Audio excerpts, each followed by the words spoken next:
Today we're reading Tommy the Tractor. Tommy the Tractor was on his way to a new farm.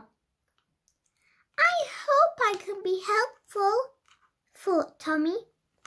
Follow me, said Farmer Russell on his bicycle. The farm isn't far. Tommy's first job was collecting bales of hay from the fields. Well done, said the Scarecrow. Then he stacked the hay bales in the store.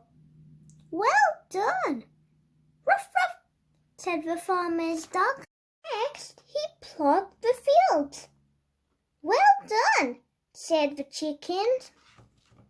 When he had finished, an owl flew by. Can you help my friends? Asked the owl. Tommy trimmed the hedges so the owl's friends could find the juiciest berries. Well done, tweet tweet, said the bird. When Tommy's first day was over, he felt happy. He had certainly been helpful.